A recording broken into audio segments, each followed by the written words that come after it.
Bəxtiyar Vahabzadə 1925-ci ildə Azərbaycan mədəniyyət mərkəzlərindən biri olan Şəkidə anadan olmuşdur.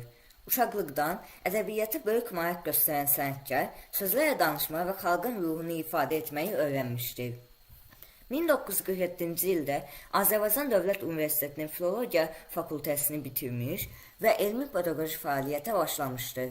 Onun gənc yaşdan göstərdiyi bu məsuliyyət və əzmkarlıq sonraki illərdə həm şair, həm də müəllim kimi tanınmasına zəmin yaratmışdır.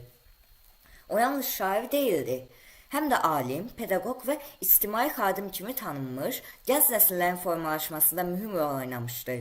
1961-ci ildə Azərbaycan ədəbiyyatşünaslığı sayəsində mühüm elmi əsərlər dərc edərək milli ədəbi düşüncəyə dəyərli töhfələr vermişdir. Onun həyatı və fəaliyyəti göstərir ki, söz yalnız ifadə deyil, həm də məsuliyyət və vətən sevgisidir.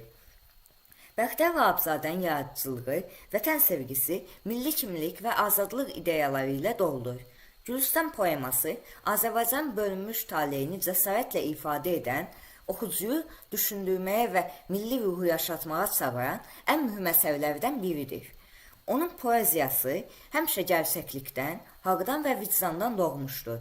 Sözün gücünü həm nəsildə, həm də xalqın yaddaşında əbədi yaşamışdır. Bugün onun zəngin ədəbi irsi Azərbaycan ədəbiyyatının ən qiymətli səhifələrindən sayılır və gənc nəsilləri üçün ilham mənbəyidir. Bu il biz Bəxtiyar Vahabzadənin anadan olmasının 100 illiyini qeyd edib, onun adı və yaradıcılığı millətimizin yaddaşında əbədi yaşayacağını bir daha təsdiqləyirik. Onun sözləri göstərir ki, şair yalnız kağızda deyil, xalqın qəlbində də yaşayır. Dinlədiyiniz üçün təşəkkür edirəm.